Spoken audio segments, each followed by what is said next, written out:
Résister au pervers narcissique, est-ce qu'au final, est-ce que ça en vaut la peine? Est-ce que ce jeu en vaut la chandelle? Une réflexion que je souhaite partager avec vous aujourd'hui. Ça vous dit, ça vous intéresse? Alors, restez scotchés et suivez cette vidéo jusqu'au bout.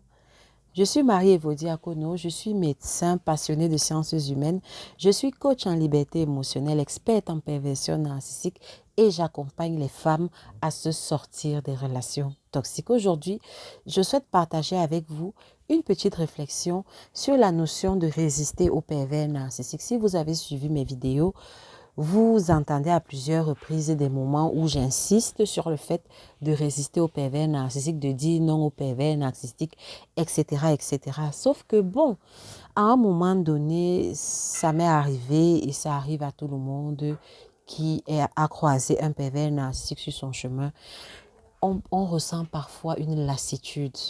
On reçoit parfois une lassitude et on se dit, est-ce que, est-ce que ça en vaut vraiment la peine? Parce que quand on affronte un pervers narcissique, quand on commence à se lever, quand on commence à, à faire un travail sur soi, à gagner en amour de soi, forcément qu'on va commencer à poser des limites, forcément qu'on va commencer à dire non au pervers narcissique. Et le pervers narcissique, égal à lui-même, ne va pas se laisser faire. Donc, il va se lever. Il y aura toujours une opposition chaque fois qu'on essaiera de s'affirmer, d'affirmer son identité, d'affirmer, de se faire prévaloir en fait dans la relation. Il y aura toujours en face de soi une opposition. Et cette opposition sera d'autant plus forte que on aura essayé de se faire passer soi en premier. Je ne sais pas si vous voyez qu'on aura essayé de mettre en valeur nos intérêts aussi dans la relation. Parce que comme je vous l'ai dit, dans la relation avec un pervers narcissique, il n'est pas question de la victime. Il n'est pas question de la victime. Il s'agit du pervers narcissique full stop. Donc tout doit tourner autour de lui. Toutes les décisions, votre vie doit tourner autour de lui. Donc il est hors de question qu'on parle de vous, qu'on aborde vos intérêts, ce qui peut vous intéresser. Non, c'est lui en Dieu suprême qui peut réguler pour voir s'il peut vous apporter une petite larme d'oxygène dans vos poumons. Je ne sais pas si vous comprenez. Donc, c'est vrai, chaque fois que on va se lancer dans cette démarche-là d'affirmation de soi, où on va commencer à poser ses limites, il y a une opposition très forte et très violente en face de soi. Non seulement, je vous ai déjà dit ça dans d'autres vidéos, non seulement l'opposition sera avec le pervers narcissique, mais on aura de l'opposition aussi à l'intérieur de nous à cause de tous les programmes que le pervers narcissique aura téléchargés en nous. Le programme de victime, le programme d'esclave, le programme d'architecte, tout ça, vous pouvez vous référer aux anciennes vidéos. Et donc, le point de cette vidéo, ce que je vais aborder et je veux partager cette réflexion avec vous, c'est que à un moment donné, parfois, on est gagné par une certaine lassitude. On est là de tout ça parce que on a l'impression que c'est une guerre qui n'en finit pas, qu'on est dans un terrain de guerre, dans un champ de guerre et une guerre interminable. On a l'impression qu'on est dans un tunnel sombre et qu'il n'y a pas d'espoir, qu'il n'y a pas d'aboutissement. Et on a l'impression, et alors à un moment donné, on se dit, vraiment, est-ce qu'il faut vivre ça toute une vie? Est-ce qu'il faut vivre ça toute une vie? Vraiment, parce que on ne voit pas dans l'immédiat les résultats de tous les efforts qu'on fait sur soi-même. On a vraiment l'impression que depuis qu'on a décidé de faire un travail sur soi-même, depuis qu'on a décidé de s'améliorer, de s'imposer, de s'honorer, de travailler un peu, d'augmenter notre amour de nous-mêmes, c'est comme si notre situation devient pire. Et donc on est là, à un moment donné, c'est un sentiment, c'est une période qui arrive à tout le monde. On se sent juste las. Ou là, ça dépend si vous êtes un homme ou une femme. On se sent juste fatigué de tout ça. Et à un moment donné, on se dit, je veux juste vivre. Je suis fatigué. Je suis fatigué de faire la guerre.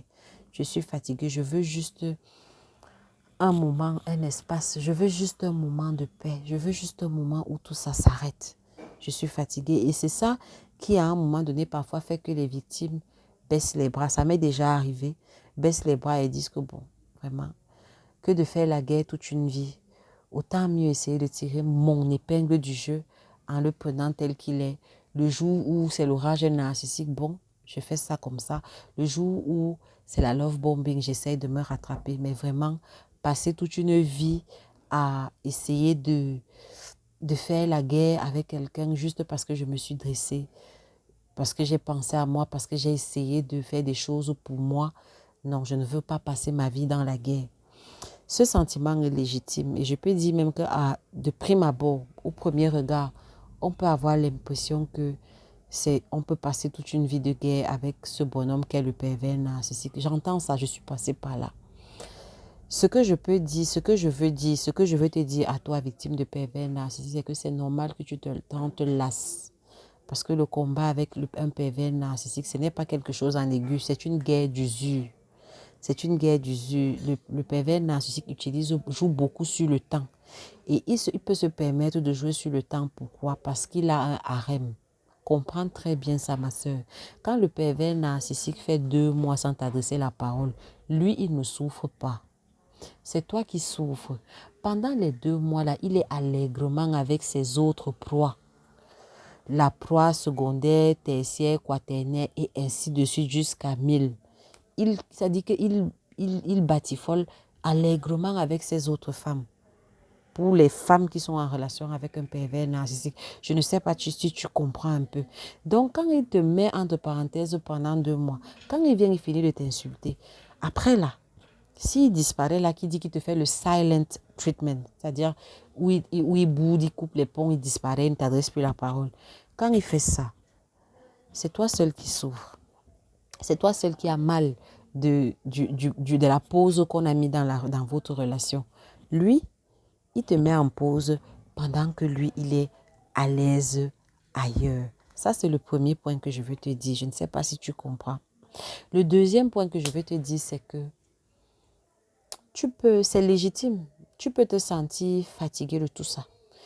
Et à la limite, même parfois, on a l'impression que se lever, penser à ses intérêts, en fait, avec un pervers narcissique, vu que c'est un combat, c'est une guerre d'usure et que ça se joue vraiment dans le temps. À un moment donné, parfois, les victimes, comme elles sont des HP, des hypersensibles, et qu'elles ont un code moral à l'intérieur d'elles, ce sont de bonnes personnes remplies de vertus. Elles ont l'impression qu'elles sont en train de devenir juste des chiens aboyeurs, aigris et frustrés de mauvais traitements qu'ils ont subis. Je ne sais pas si vous comprenez ce que je veux dire. C'est-à-dire qu'on a l'impression que non, je vais passer pour une personne qui est juste aigrie de la vie, tout le temps en train de bagarrer, tout le temps en train de combattre. Moi, je suis fatiguée de tout ça. C'est légitime. J'entends ce que tu dis. Maintenant, je te prie juste de te projeter dans 5 ans. Projette-toi dans 5 ans. Ferme les yeux, chère victime de pervers narcissique. Projette-toi dans 5 ans. Projette-toi dans 10 ans. 10 ans devant toi dans le futur. Et maintenant, rentre en arrière. Projette-toi il y a 5 ans dans le passé. Et il y a 10 ans dans le passé. Et regarde. Tu vas remarquer que il y a 5 ans, jusqu'à aujourd'hui, tu as vécu les mêmes scénarios. Tu as vécu les mêmes drames. C'est juste des boucles, les mêmes boucles de la même couleur qui se sont enchaînées avec ton pervers narcissique. Est-ce que tu as évolué? Fais ton bilan rétrospectif d'abord. Il y a 5 ans, fais le bilan de cette relation. Ça t'a apporté quoi? En 5 ans, tu es parti d'où à où? Qu'est-ce que tu as avancé? Qu'est-ce que tu as gagné?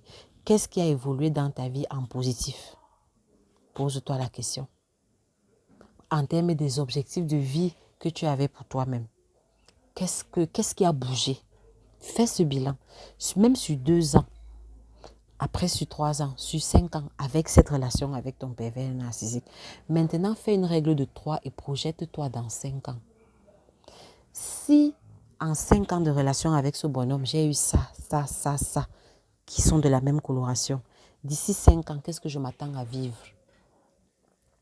Est-ce que tu n'as pas l'impression que si tu continues à utiliser les mêmes méthodes, les 5 prochaines années auront la même couleur que les 5 dernières années?